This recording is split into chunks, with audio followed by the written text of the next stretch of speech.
Avui parlarem sobre el boom immobiliari i el turisme a la població de Moncofa, localitat de la Plana Baixa, sobre les presumptes irregularitats i els diners que es van moure per ací.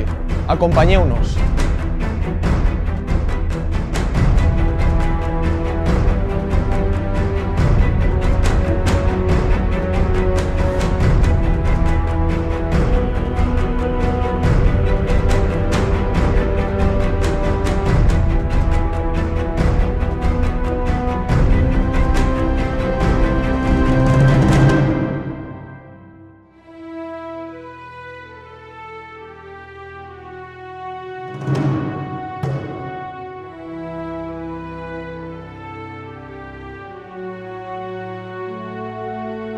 Actualment, Moncofa és una localitat abocada al turisme, on la gent ve a disfrutar de la platja i del sol.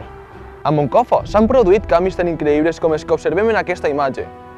Compta amb 6.700 habitants a l'hivern segons l'INE al 2020, una xifra que es veu incrementada als mesos estivals, arribant a superar els 30.000 habitants. La seva economia es basa en el turisme. Però com és aquest turisme? El turisme així no n'hi ha, així són veranejants.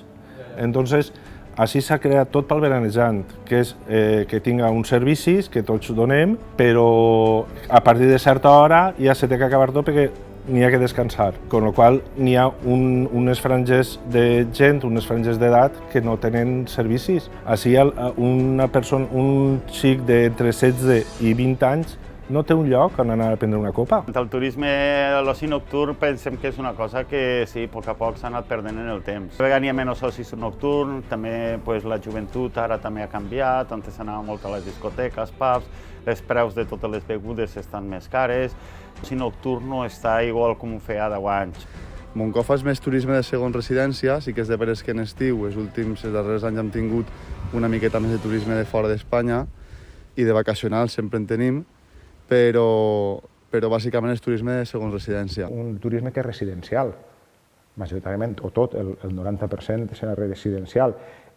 La gent que viu en el País Basc, que tenim molts turistes, no poden estar entre setmana així. La gent que viu en Saragossa no pot estar així, però sí que estem lluitant per aquest repte, que seria el transformar, si aconseguim unes defenses, uns espigons en la costa, el poder aconseguir uns hotels que el feren també atractiu. Però estem aconseguint una altra cosa que és també molt important i és que se fixe la residència en la nostra platja. El canvi de Moncofa ha sigut considerable en els últims anys, tot ell supeditat a l'aparició d'aquest tipus de turisme que busca el descans al sol, la platja i les nits que regala el Mediterrani.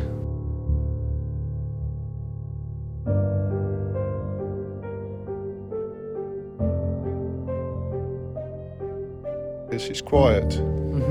When you get older, you like quiet, not disco. Okay.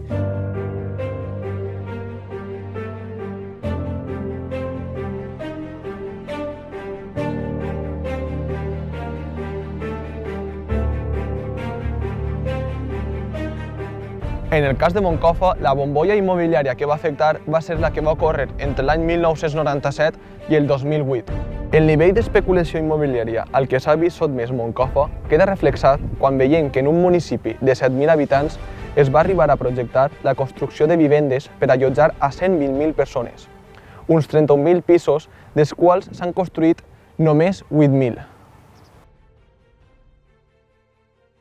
N'hi ha que ha tingut sort i n'hi ha que no, perquè n'hi ha la construcció que tenia un terrenet baldió, d'això és que no arreu, i el tenia allí, i quan ha vingut a la construcció, no sé per quin motiu, si perquè veien negoci o per lo que fora, entonces aquell confiava que li donarien 10 duros, li donava 100. I això, el que tenia terra de Xina per vendre, s'ha quedat un muntó. L'únic que passa, que s'ha construït tant, que ahí veus unes naves que es va tornar a Borussia, a una talla a la mar, que estan buides totes les temporades. Ahí estava l'efecte. Si tot el que han construït estiguera ocupat, això seria una capital. Pensem que el boom va ser un boom urbanístic que se reflejaba en la actividad turística del nostre poble. Entonces, El que va passar en tot el que puga ser a nivell nacional i a nivell mundial, perquè va ser una crisi que va néixer a nivell econòmic. Entonces, lo que sí que nosotros han fet es siempre manejamos en lo que nosotros realment puguem controlar, que és la creació d'oferta turística, la creació de producte turístic, el que puga ser la dinamització turística i la creació d'espais naturals. Crec que el turisme ha progressat. De l'any 2000 n'hi havia unes coses, avui en dia n'hi ha unes altres. Tenim moltes alternatives turístiques i ja no és la nostra localitat en si, sinó que també tenim un entorn, una zona, que és el Castelló Sud, que pot englobar des de Borriana a Almenara, passant per Xilxes a Almenara o la Vall d'Uxoar, tant al Font-de-Guilla, que és una zona turística amb molt de potencial. Allò va ser un crac, no sé jo què haguera passat si hagués continuat, però vamos que no... Mal no ho han fet, per donar-los un 10 tampoc. Tenim que tindre en compte que en arquitectura, en la universitat, i Moncofa el donen com a exemple de lo que no se té que tornar a fer. A veure, en aquells moments pareixia que era viable, perquè estàvem en una burbuja, que això pareixia que no s'anava a acabar mai. Vist en perspectiva, va ser un error calamitós. L'Ajuntament de Moncofa va passar de ser el quart ajuntament major pressupost de la província, en prop de 30 milions d'euros.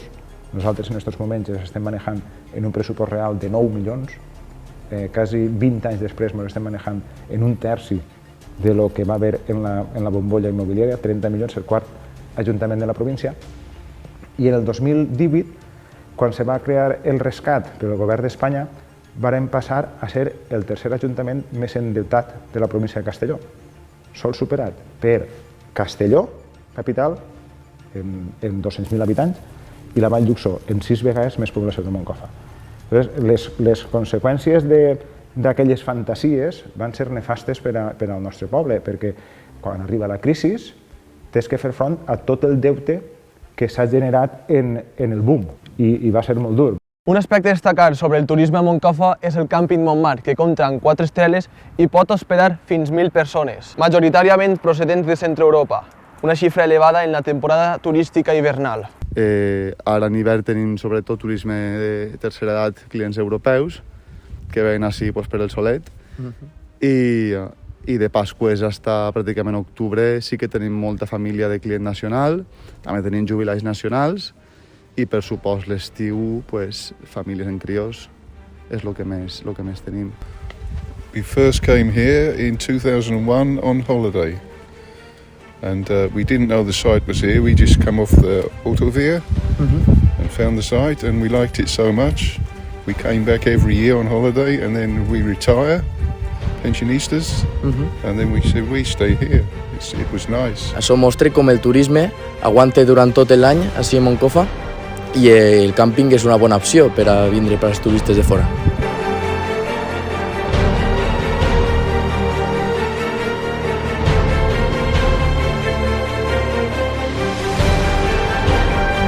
Era viable el pla urbanístic que es va traçar a Moncofa? Cregueu que les decisions que es van prendre van ser les acertades? Va afectar positivament no tan sols al poble, sinó als seus habitants?